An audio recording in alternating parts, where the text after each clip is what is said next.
walaupun anjing yang ada di kota Tarim. Kenapa? Karena anjing yang ada di kota Tarim pernah mendapatkan pandangan daripada orang soleh. Waduh, pernah dilihat. Ya kan kata siapa namanya? Kata kisah, kata cerita Abu Bakar bin Salim. Orang yang melihatku masuk surga. Bermodal melihat saja atau dilihat sama Abu Bakar bin Salim masuk surga. Dan barang siapa yang melihat orang-orang yang melihatku, maka dia masuk surga juga. Binatang pun yang pernah melihat wali ini. A'udzubillahi minasyaitonirrajim. Bismillahirrahmanirrahim. Teman-teman, ada satu video yang dimana membuat saya geli, membuat saya tertawa, sebenarnya terpingkal-pingkal, dimana ketika ada salah satu habaib, oknum habaib. Kadang saya kalau menyebut habaib gitu ya, atau oknum, kayak masih kepikiran karena saking banyaknya. Kadang saya juga menyatakan ada oknum habib itu karena saking banyaknya oknum habaib ini yang bercerita tentang keramat-keramat, teman-teman. Dan di sini, di video ini, si habib ini, teman-teman, bukan cuma bercerita tentang kekeramatan seorang individu, tetapi bercerita tentang kekeramatan negerinya, kota asalnya, negeri asalnya begitu, yaitu kota Tarim atau dari Yaman begitu. Katanya siapapun yang masuk ke Yaman keluar pasti jadi wali.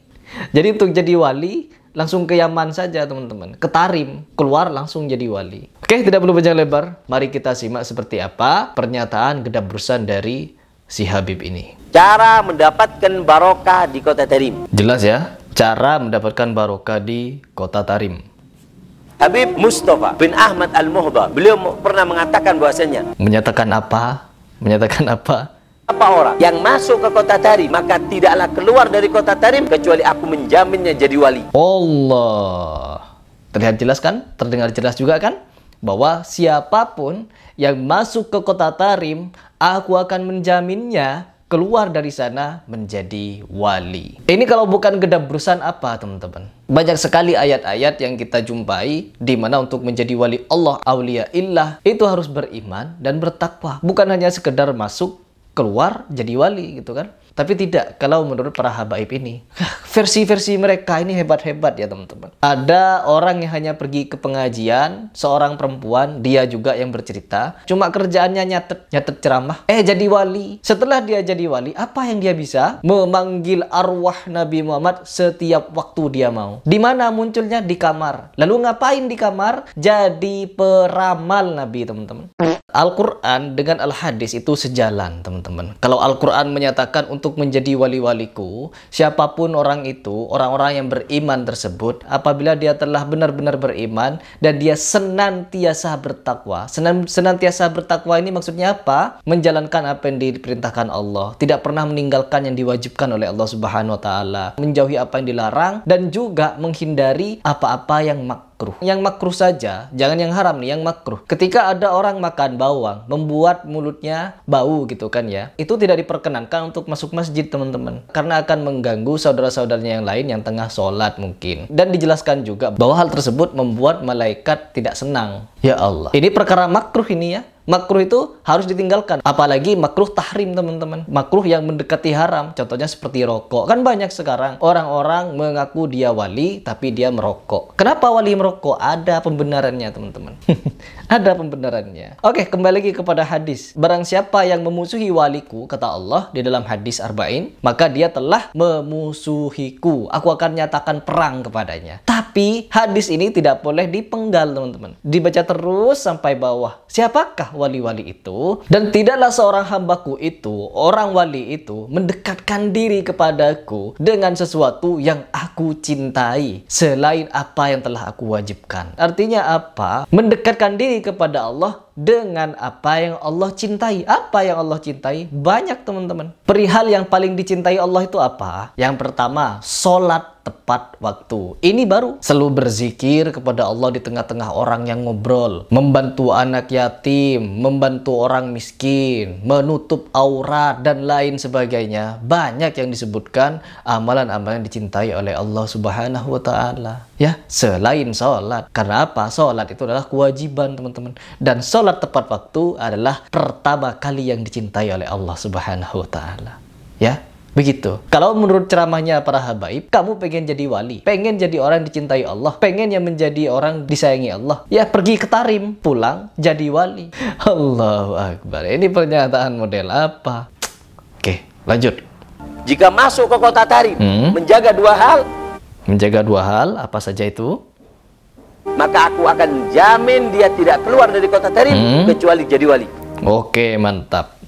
Maka aku menjamin dia keluar dari kota Tarim pasti menjadi wali. Pokoknya kalimatnya begitulah. Walaupun ziarah, asal masuk menjaga dua hal. Tuh. Apa? Yang meskipun hanya ziarah, lihat-lihat kuburan gitu kan ya, mendoakan ahli-ahli kubur gitu. Ya itu bisa menjadikan dia wali, teman-teman. Allahu Akbar. Betapa mudahnya jadi wali ya menurut versi mereka ini. Gak pakai hadis mereka ya. Mereka ini menjelaskan kepada kita, dalilnya tidak ada, teman-teman. Dia menjelaskan perkara menjadi wali, masuk ke Tarim itu jadi wali. Ini gak ada hadisnya, gak ada ayatnya. Alias ngarang-ngarang sendiri. Apa tuh? Ada dua syarat katanya. Apa saja syaratnya? pertama, yaitu dengan menjaga lisan. Lisan? Jaga lisan gimana? Jangan ngomong sama sekali gitu nyampe sana. Yang kedua, jaga hati Anda. Tuh. Jaga lisan dan jaga hati. Jaga lisan ini maksudnya bagaimana, Pak Habib ya? Sekedar masuk ke Tarim, sekedar ziarah, menjaga lisan, jaga hati. Jangan ngomong sama sekali atau bagaimana. Keluar, wali. Meskipun kita nyampe ke Indonesia lagi gitu ya. Gak perlu ngapa-ngapain, wali kita, teman-teman. Allah. Masuk ke kota Tarim, jangan sampai suudzon. Oh, suzon. Suzon gimana maksudnya? Berprasangka jelek kepada penghuni kubur. Sampai dikatakan bahasanya muliakan yang ada di kota Tarim. Wow, memuliakan orang Tarim. Harus wajib hormat. Walaupun anjing yang ada di kota Tarim. Kenapa? Karena anjing yang ada di kota Tarim pernah mendapatkan pandangan daripada orang soleh. Waduh, pernah dilihat. Ya kan kata siapa namanya? Kata kisah, kata cerita Abu Bakar bin Salim. Orang yang melihatku masuk surga. Bermodal melihat saja atau dilihat sama Abu Bakar bin Salim masuk surga. Dan barang siapa yang melihat orang-orang yang melihatku, maka dia masuk surga juga. Binatang pun yang pernah melihat wali ini. Ya Allah, dalil apa ini ya? Ketika Anda akan mendapatkan jaminan daripada Al-Habib Mustafa bin dijamin sama Habib, teman-teman. Yang menjamin Habib. Gak usah dilanjut. Males dengerinnya ya.